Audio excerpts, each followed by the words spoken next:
Certiciennes, certiciens, bonjour. Ravi de vous savoir si nombreux à cette session.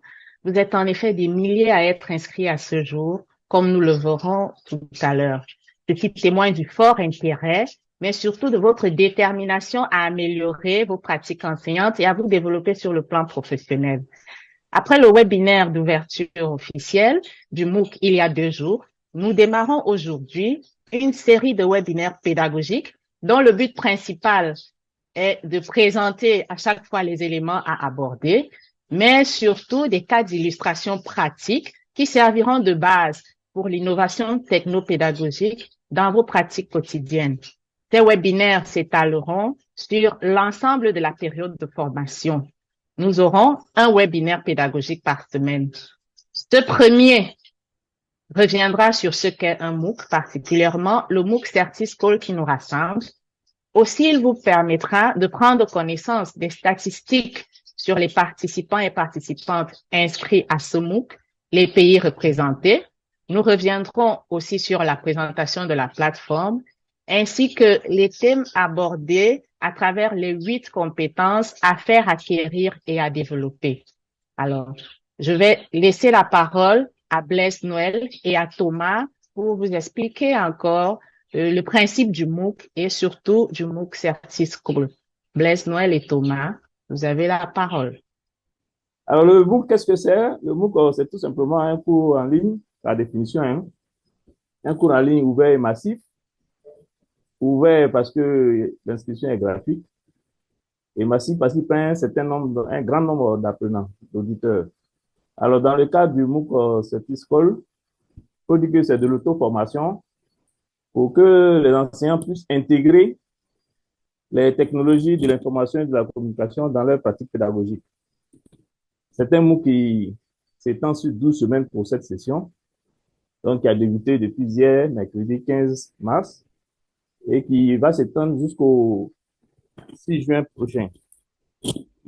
Donc, au niveau du MOOC Certischool, il s'appuie sur le référentiel de compétences de l'UNESCO et il y a 8 compétences à étudier à travers plusieurs activités que les auteurs auront l'occasion de découvrir au fur et à mesure que le MOOC va se dérouler. Donc, voilà un peu ce que je peux dire pour le moment, en attendant de poursuivre éventuellement. Merci Blaise Noël. Thomas, tu voudrais ajouter des éléments pour édifier davantage les certiciennes et les certiciens sur les principes du MOOC Certischool. Oui, Sandrine, merci, merci. Ce que je peux ajouter, d'abord, dans le premier temps, c'est que nous devons comprendre que ce MOOC est un MOOC qui est dédié aux enseignants et aux superviseurs pédagogiques. Donc, c'est un MOOC strictement pédagogique qui n'est pas ouvert complètement à tout le monde. Donc, c'est un lieu d'apprentissage et comme dans tous les lieux d'apprentissage, il est question pour ceux qui sont concernés, ceux qui se sont inscrits, de se mettre en situation d'apprentissage. Alors, comment ça va se passer? Ce qui va se passer, c'est que des ressources seront mises à la disposition des apprenants et les techniques pédagogiques qui seront utilisées, les méthodes qui seront utilisées sont mises en place pour favoriser l'apprentissage et donc la réussite. Par exemple, ce MOOC se base beaucoup sur l'apprentissage coopératif. Les apprenants doivent coopérer et collaborer avec leurs pairs. Et d'autre part, il s'agit ici de l'acquisition de savoirs et ces savoirs sont diffusés à travers les cours, à travers des supports vidéo, à travers les interventions même des superviseurs et des accompagnateurs. Donc, les apprenants doivent suivre, doivent lire ces supports, ils doivent les exploiter et maintenant faire des activités pédagogiques. C'est grâce à la mise en œuvre, c'est grâce à ces activités pédagogiques que les savoirs vont s'installer et que les savoir-faire vont se construire. Et d'autre part, c'est un investissement en termes de temps et même en termes financiers parce qu'il faut avoir une connexion Internet. Donc, ceux qui vont s'engager ou ceux qui sont inscrits s'engagent dans ce MOOC doivent investir du temps d'apprentissage. Voilà ce que nous pouvons dire pour un premier temps. Merci Thomas. Alors, nous allons directement passer la parole à Abdul pour présenter aux participants les statistiques en termes de personnes inscrites et surtout des pays représentés. Abdul? Alors, merci Sandrine pour cette présentation et merci également à tous les participantes et les participants du MOOC Certis de la session 2023. En ce qui concerne le nombre d'inscrits donc à ce MOOC-là, on peut noter à la date d'aujourd'hui 116 336 inscrits, donc répartis dans une trentaine de pays. Parmi ces pays-là, il y a là où il y a un fort taux d'inscription au MOOC Certis School. Je peux noter comme le Burkina, le Sénégal, le Maroc.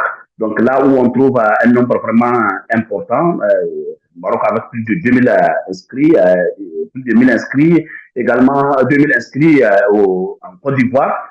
Et il y a des pays là où, ce qui est surprenant, des pays qui ne sont pas des pays francophones, mais il y a eu des inscrits, forcément des enseignants francophones qui exercent le métier d'enseignement dans ces pays-là.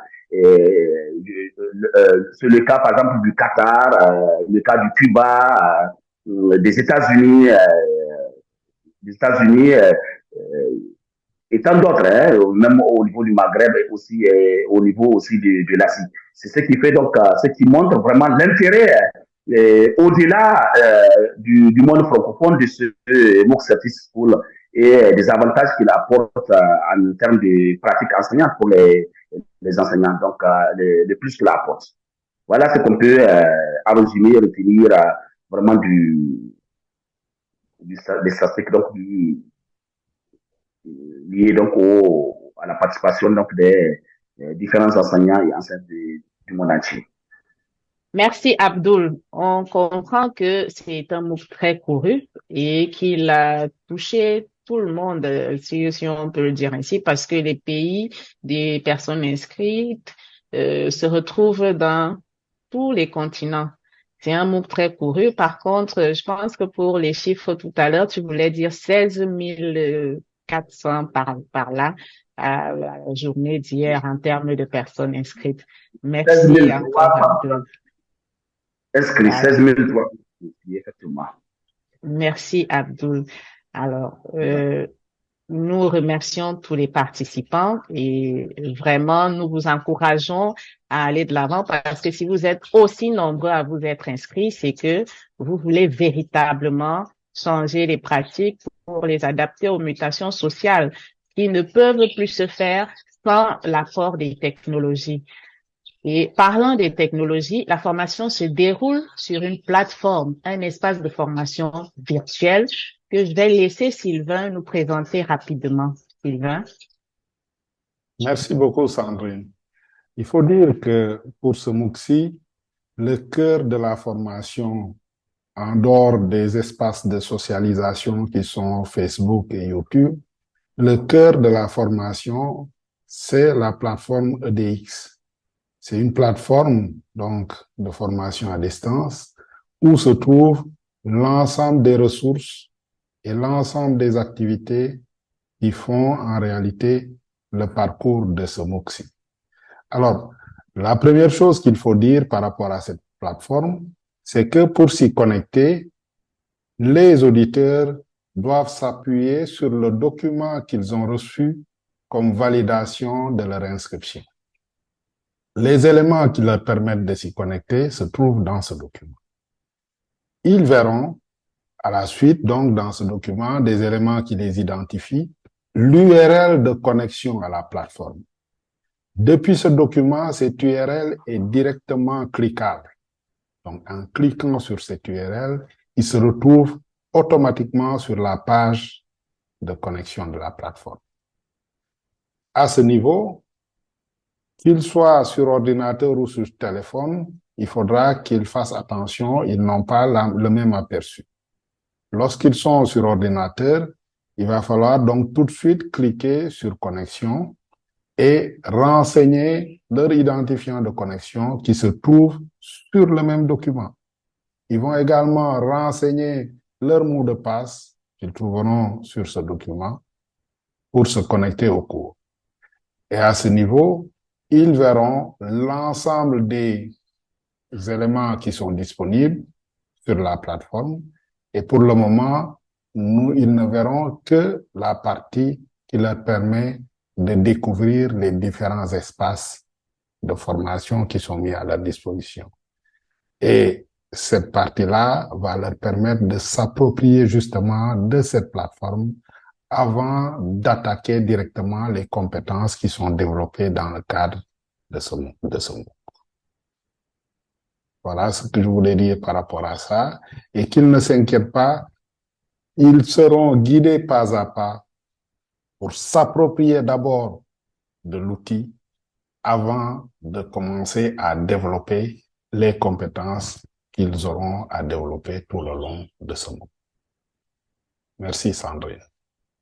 Merci à toi, Sylvain, pour cette présentation. Les participants et participantes comprennent très bien qu'ils ne sont pas seuls dans ce processus de formation. Nous sommes là pour apporter le soutien nécessaire.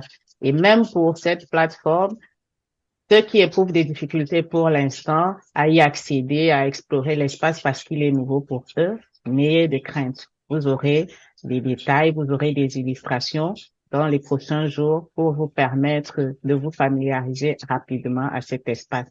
Que dire maintenant des contenus de formation? Quels sont les thèmes qui y seront développés? Jean-Yves, tu pourrais édifier les participants à ce sujet.